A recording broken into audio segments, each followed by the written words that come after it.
अस्सलाम वालेकुम।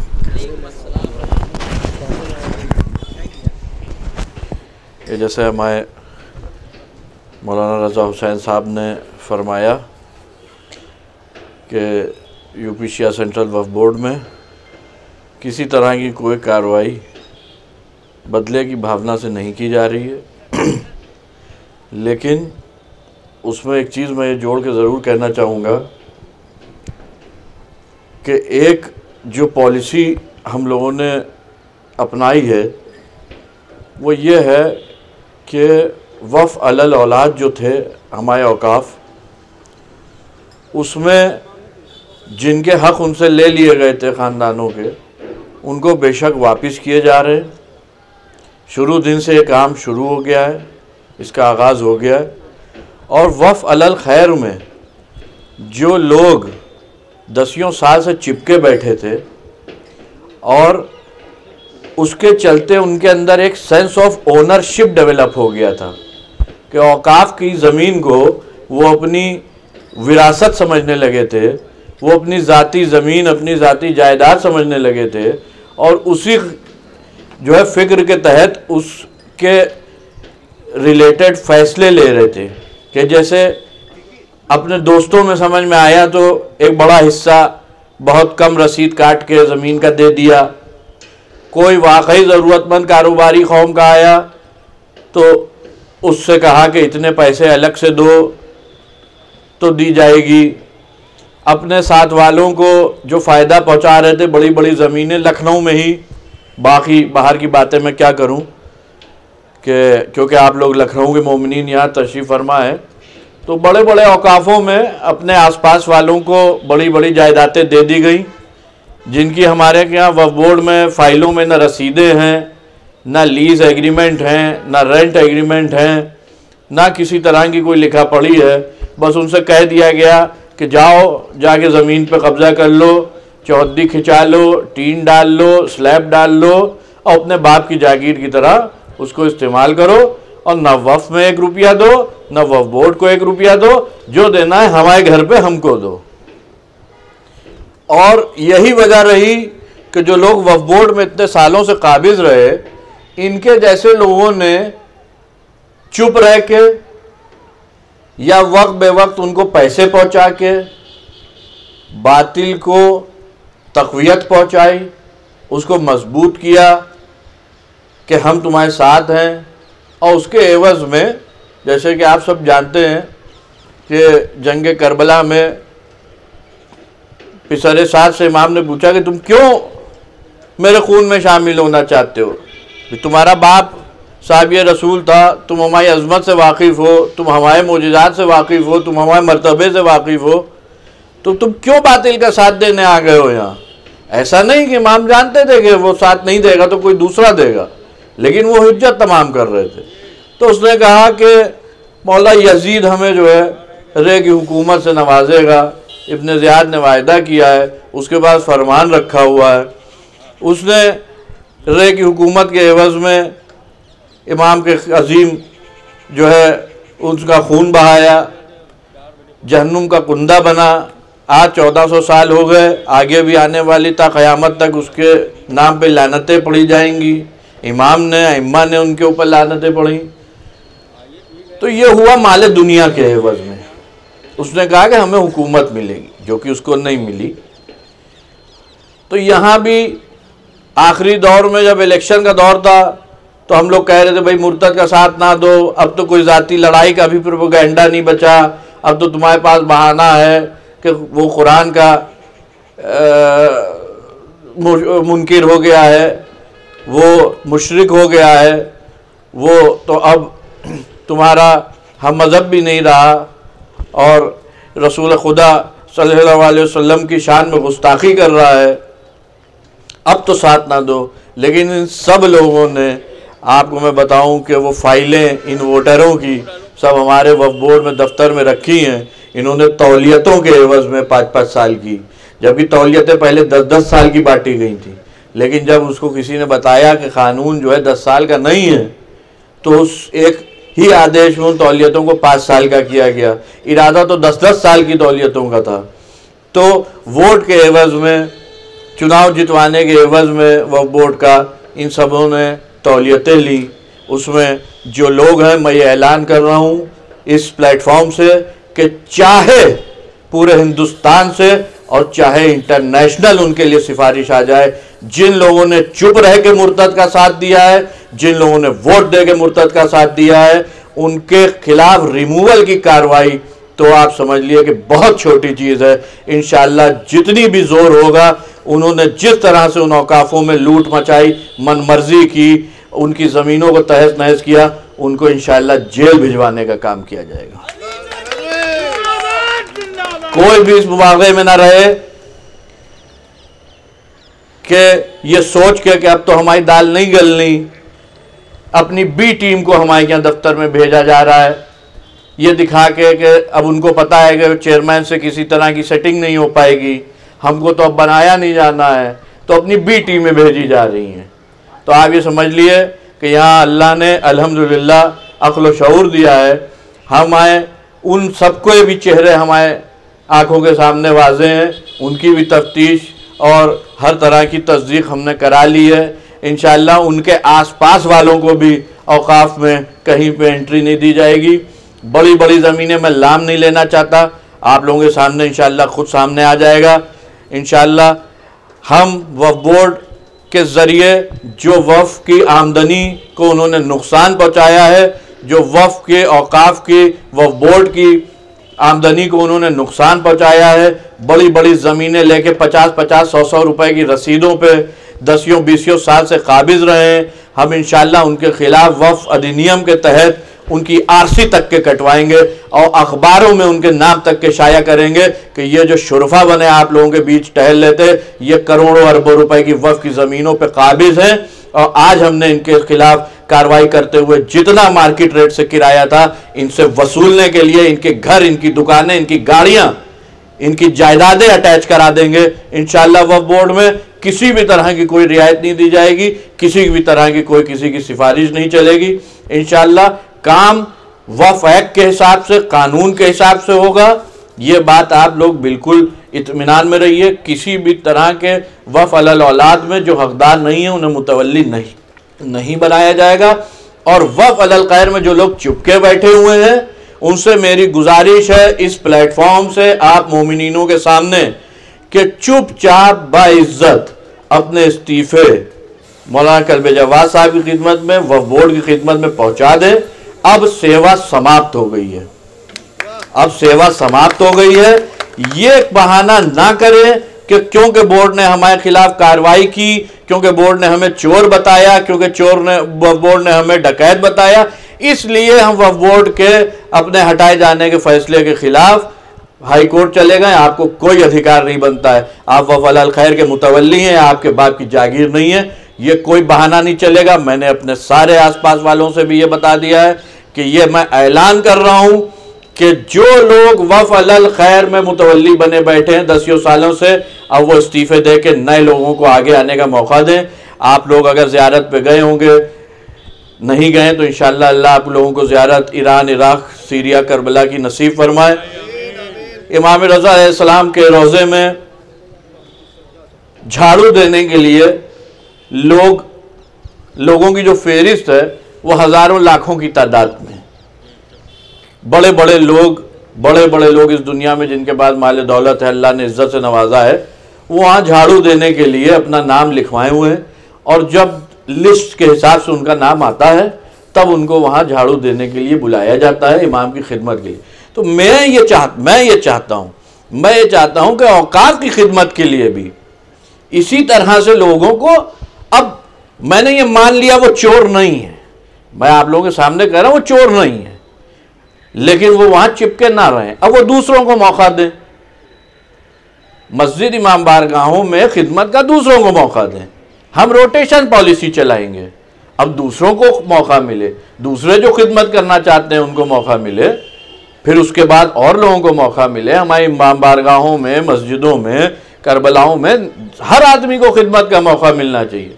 क्योंकि ये 20 साल मुतवल्ली बने बैठे रहते हैं, ये जालसाजी करके कागजों में धीरे से क्लेम डाल देते हैं कि ये 1 लाख स्क्वायर फीट जो ज़मीन है ये औकाफ की नहीं है, ये हमारी दादी की है, ये हमारे दादा की है।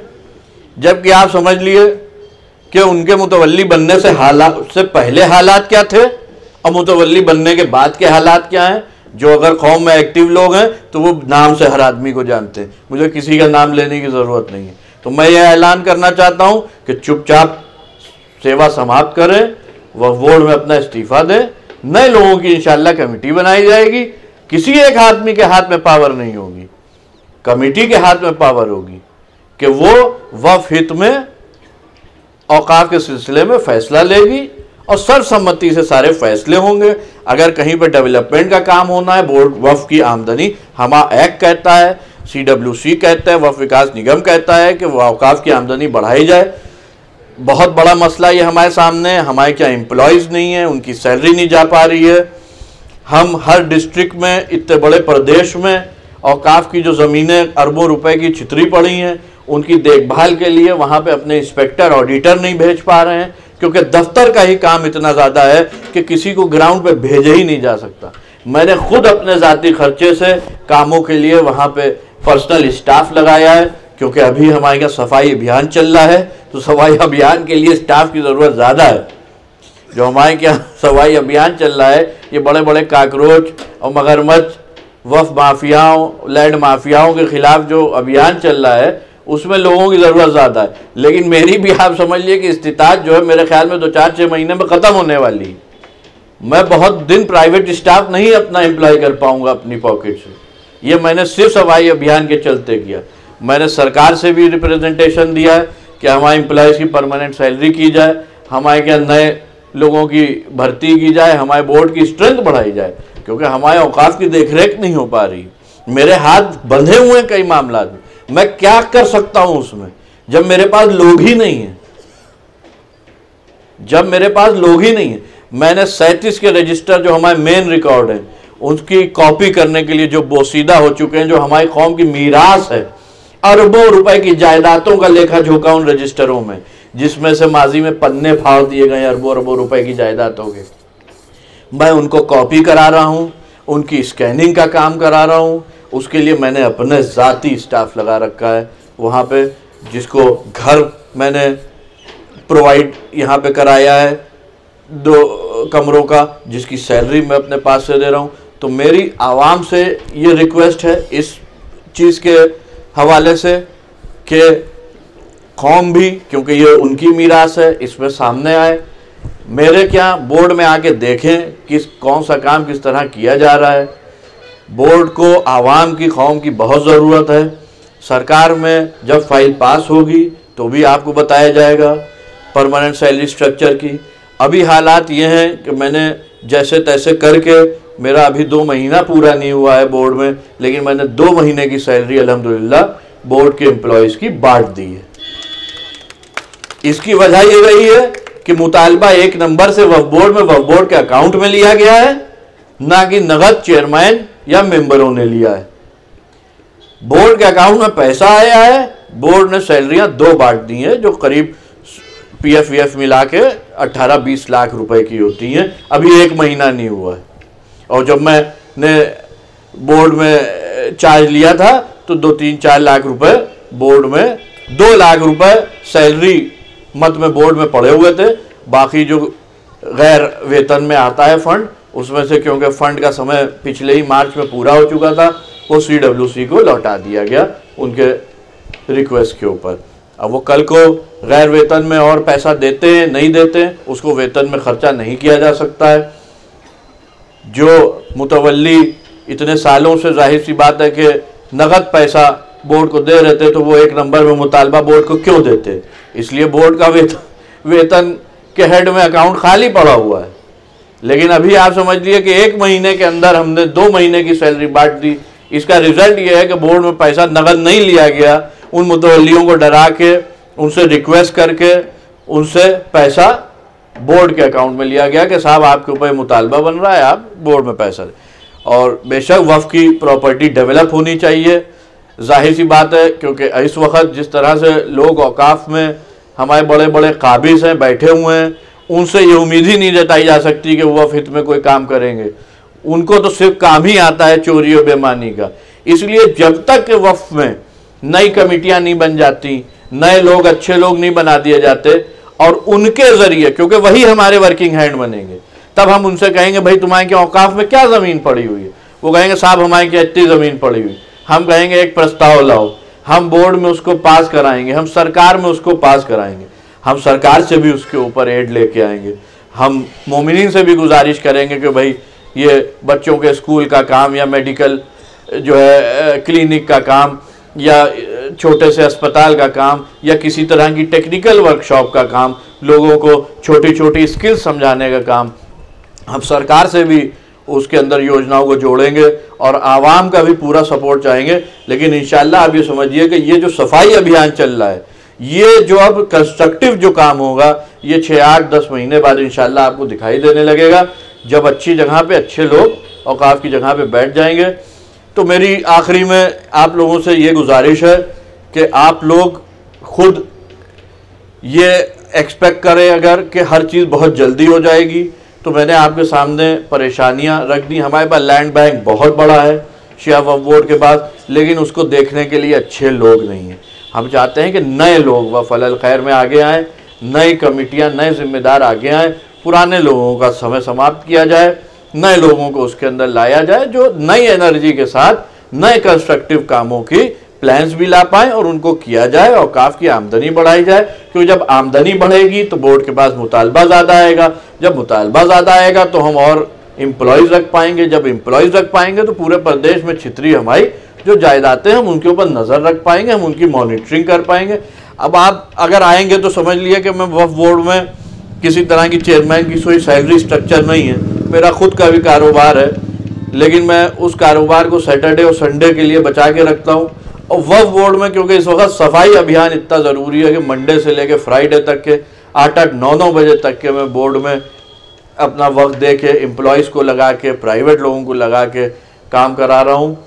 और मैंने कुछ तंजीमों से भी रिक्वेस्ट की है कि वो जो हमारा प्राइवेट स्टाफ है, क्योंकि हर सरकारी काम में प्राइवेट लोगों को नहीं लगाया जा सकता, लेकिन कुछ जो काम है उसमें प्राइवेट लोगों को लगाया जा सकता है, तो मोमिनीन से भी ये गुजारिश है कि वो आगे आएँ, आके हमारा काम देखें। वो चाहें तो मैं उन्हें खुद अपने लेटर हेड पे जो प्रोग्राम है वो कितने दिन चलेगा, ये काम कितने दिन चलेगा, ये लिख के देने को तैयार हूँ। वो उसकी तस्दीक करें और कम से कम ये जो हमारे प्राइवेट स्टाफ वहाँ पे फ़िलहाल रखे जा रहे हैं हेल्प करने के लिए, उनकी सैलरी के अंदर मदद करें। क्योंकि बहुत दिन तक मेरी भी खुद की ज़ाती में अपना कारोबार पीछे छोड़ के इसके अंदर वर्क कर रहा हूँ, और जब मेरी खुद पॉकेट अलाउ नहीं करेगी तो मैं भी बहुत दिन तक के उसमें इस तरह से आगे नहीं बढ़ पाऊँगा। तो ये औकाफ आप लोगों की सबकी मीरास है, ये कौम की मीरास है, और अकेले अगर एक्सपेक्ट किया जाए कि चेयरमैन या बोर्ड इसको बचा लेगा, तो मैंने आपके सामने खुली चीज़ रख दी है कि ये हमारी ताकत है, हमारे पास ज़मीनें हैं, उनकी मॉनिटरिंग के लिए हमारे पास लोग उतने नहीं हैं। हमारे पास शिकायतें आ रही हैं, उनके निस्तारण के लिए उतनी जल्दी, जितनी जल्दी आदमी चाहता है कि बस हमने आज शिकायत दी और बस आज ही उसका निस्तारण हो जाए, उस लिहाज से स्टाफ नहीं है। तो सरकार में जो लोग हैं, सरदार लोग हैं, वो सरकार में पैरवी करें। शिया सेंट्रल वक्फ बोर्ड की जो एम्प्लॉय स्ट्रेंथ है वो बढ़ाई जाए। अभी मैंने सेंट्रल वक्फ काउंसिल से 3 पोस्टें की अनुमति ली है, जिसमें हमने इश्तिहार भी निकाल दिया हो बाकायदा बिल्कुल कानूनी तरीक़े से, जो कि पहले नहीं हुआ। हम लोगों का 3 पोस्टों पे अपॉइंटमेंट कर रहे हैं। एक असिस्टेंट प्रोग्रामर की जो हमारे औकाफ की डेटा एंट्री करेगा, एक असिस्टेंट लीगल सपोर्ट ऑफिसर की जो हमारे मुकदमों की पैरवी करेगा, जो भूमाफियाओं के ख़िलाफ़, लैंड ग्रैबर्स के ख़िलाफ़, अतिक्रमण करने वालों के ख़िलाफ़ चल रहे हैं। तीसरा एक अकाउंटेंट की जो हमारे हिसाब किताब जो मुतालबे बकाया सालों से हैं लोगों के ऊपर, उनको निकाल के उनकी लिस्ट बना के उनको रिकवरी के नोटिसें भेजेगा। लेकिन आप समझ लिए कि ये स्टाफ भी बहुत कम है, और वह हम काम करने के लिए, जैसा कि भाई ने बताया कि इतना कुछ है कि मेरा दिल ही नहीं चाहता है उठने का, इसलिए कि मैं देखता हूँ सामने कि चीज़ें कैसे बर्बाद हो रही हैं, और मैं चाहता हूँ कि अगर ये स्टाफ और वो लोग मुझे सपोर्ट करें और गवर्नमेंट मुझे सपोर्ट करे और स्टाफ बढ़ाए और हमारी सैलरी स्टाफ की बढ़ाए, तो आप समझ लिए कि मैं 24 घंटे में से 16 घंटे 20 घंटे काम करने के लिए तैयार हूं, क्योंकि वाकई वहां इतना काम है। हमारी इतनी बेशकीमती ज़मीनें, इतनी बेशकीमती ज़मीनें पड़ी हुई हैं पूरे उत्तर प्रदेश में। कई ज़मीनों के मुआवजे के मुकदमे 35-35 करोड़ के मुकदमे मुआवजों के, 10-10 करोड़ के मुकदमे मुआवजों के पड़े हुए हैं, जिसमें दूसरे लोगों ने फर्जी तरीके से क्लेम कर रखा है, जो कि मुआवजों की पैरोकारी की जाए, वो मुआवजा उन औकाफ में जाए, बोर्ड को उसमें से अपना मुतालबा मिले, बोर्ड अपने एम्प्लॉयज़ बढ़ा पाए, उनका वेलफेयर देख पाए। और प्लस ये सिर्फ सैलरी के से हट के एक बार जब बोर्ड की आमदनी बढ़े तो बोर्ड चैरिटी के लिए स्कीमें निकाल पाए, किसी स्कूल की फंडिंग कर पाए, कुछ यतीम बच्चों की किफ़ालत कर पाए, किसी तरह का एक हॉस्पिटल जो है चला पाए किसी अपने गरीबों के लिए, क्योंकि ये भी सेंट्रल वक्फ बोर्ड की जिम्मेदारियां हैं। लेकिन क्योंकि हालात ऐसे हैं कि इन सब चीज़ों की तरफ तो ध्यान ही नहीं जा पा रहा है। अभी हम लोग जिन चीज़ों में फंसे हुए हैं, मेरे ख्याल में साल भर तक के भी अगर जिस तरह के हालात अगर चलते रहे तो ये सफाई अभियान को चलाना ही साल भर तक के समझ लिए यही चलता रहेगा, और उसके बाद 8-10 महीने 12 महीने बाद कोई काम शुरू हो पाएगा। और इसलिए मैं तमाम पूरे उत्तर प्रदेश में मोमिनीन में, पूरे हिंदुस्तान में, पूरी दुनिया में मोमिनीन से ये गुजारिश करना चाहता हूँ, चाहे किसी हेड में एक सोसाइटी रजिस्टर करके औकाफ के नाम से, वक्फ बचाने के नाम से, लीगल तरीके से, जिस तरीके से भी डोनेशन और एड दी जा सकती है और उससे प्राइवेट एम्प्लॉयज़ की सैलरी जा सकती है, मदद करें। और उसके बाद इंशाल्लाह हमारा काम देखें कि उस मदद से हमारा काम कितनी तेज़ी आगे बढ़ेगा। ये मेरी ज़ाती एक अपनी कौम से रिक्वेस्ट है। बाकी अल्हम्दुलिल्लाह काम चल ही रहा है और चलता ही रहेगा, जो चीज़ें रिसोर्सेज मुहैया हैं उस तरह से। और इंशाल्लाह आप लोग ये यकीन रखें कि इतने सालों में जिस तरह से औकाफ की ज़मीनों को नुकसान पहुंचाया गया है, अब इंशाल्लाह औकाफ की ज़मीन 1 फीट भी बिकने नहीं पाएगी। अगर जालसाजी से बिकी तो उसके ऊपर 51-52 धाराओं की कार्रवाई करके उनके फर्जी रजिस्ट्रियाँ कैंसिल कराई जाएंगी। इसमें भी आप लोग बाकायदा जो भी प्रकरण है कहीं भी है तो बोर्ड को सूचित करिए, क्योंकि लोग अपनी शरई जिम्मेदारी औकाफ की तरफ नहीं जानते, नहीं समझते। ये सबकी मीरास है, ना कि किसी बोर्ड की, ना कि किसी एक आलिम दीन की, ना कि किसी एक तंजीम की। सब लोगों को इसमें सामने आना चाहिए। मौलाना कल्बे जवाद साहब ने इतने साल जो मुहिम चलाई, जिसका रिज़ल्ट आज मिला कि हमने उन लोगों को वक्फ बोर्ड से दूर कर दिया कि जो एक संगठित तरीके से औकाफ की लूट कर रहे थे, एक ऑर्गेनाइज तरीके से हमारे वक्फ को बेच रहे थे और हम लोगों के हाथ कुछ भी नहीं लग रहा था। ये लोग जो बड़े बड़े औकाफ छोड़ के चले गए, ये खिदमत खल्क में, अल्लाह की खुशनुदी में, अज़ादारी के लिए बड़ी बड़ी करबलाएँ बनाई, बड़ी बड़ी दरगाहें बनाई, फिर उससे उसकी देखरेख के लिए, अज़ा के लिए, लोगों की बच्चों की किफ़ालत के लिए, यतीम बेवाओं की किफ़ालत के लिए बड़ी बड़ी जायदादें उसके लिए वफ़ कर दी कि इसकी आमदनी से ये सारे काम होंगे। उन सबको तबाह बर्बाद करने का एक 10-15 साल से कार्यक्रम चलाया गया, लेकिन फिर भी अभी भी हमारे पास जो ज़मीनें बच गई हैं इंशाअल्लाह हम उनको बचा के रखेंगे। हमारे क्या रिकॉर्ड्स में जिस तरह की जालसाजी हो रही थी, अभी मेरी video conferencing department of minority affairs Delhi से हुई, जॉइंट सेक्रेटरी से। इंशाअल्लाह वहाँ पे एक प्रस्ताव आया है, हम लोग उसके ऊपर बहुत जल्दी काम करेंगे। वामसी पोर्टल जो हमारे वफ़ों को दर्ज करने का पोर्टल है, हम उसको जो भूलेख एक पोर्टल है ज़मीनों का जहाँ से खसरा खितौनियाँ निकलती हैं, उससे कनेक्ट करा रहे हैं कि जब भी कोई जालसाज, कोई चोर मुतवल्ली या कोई जो जालसाज, कोई भी, किसी का नाम मैं लेके नहीं कह रहा, भू माफिया, कोई भी 420 या वफ़ की ज़मीन बेचना चाहेगा तो जैसे ही वो उसकी रजिस्ट्री लॉक करने के लिए उसका नंबर डालेगा, भूलेख से एक पॉपअप आ जाएगा कि ये ज़मीन औकाफ की ज़मीन है। ता ज़िंदगी आप समझ लिए कि मैं कल चेयरमैन ना रहूँ, मैं परसों चेयरमैन ना रहूँ, बोर्ड परसों रहे ना रहे, ये कोई भी रहे, कोई भी चेयरमैन, कोई भी बोर्ड इस चीज़ को ख़त्म नहीं कर पाएगा। जो काम इंशाअल्लाह ये होने वाला है, जैसे ही वफ़ की ज़मीन को की रजिस्ट्री के लिए लॉक किया जाएगा, वो नंबर डाले जाएंगे, पोर्टल के ऊपर पॉपअप आ जाएगा, उसको वो वहीं लेके चला जाएगा कि इस ज़मीन की रजिस्ट्री नहीं हो सकती, क्योंकि वक्फ एक्ट 1995 के तहत वक्फ की ज़मीन की रजिस्ट्रियाँ नहीं हो सकती। तो इंशाअल्लाह आप लोगों से यही उम्मीद है कि बस दुआओं में याद रखें और बोर्ड के हाथ मजबूत करें। जनाब की सेहत के लिए दुआ करें कि उनकी सरपरस्ती हम लोगों के ऊपर, अल्लाह उनका साया पंजतन पाक के सदक़े में हम लोगों के ऊपर बरकरार रखे, कि जिसमें वो हम लोगों के कारनामों को देखते रहें, दुआएं देते रहें। कहीं पे हम लोगों की कोई कमी आए तो हम लोगों को तंबी करें, कहीं पे हम लोगों की कोई गलती हो जाने अनजाने में तो उसको ठीक करें। बस इसी के साथ आप लोगों से दुआओं की इल्तिमास चाहता हूँ। इंशाअल्लाह इज़्ज़त अफ़ज़ाई का, निहार फूलों का बहुत बहुत शुक्रिया। वस्सलाम।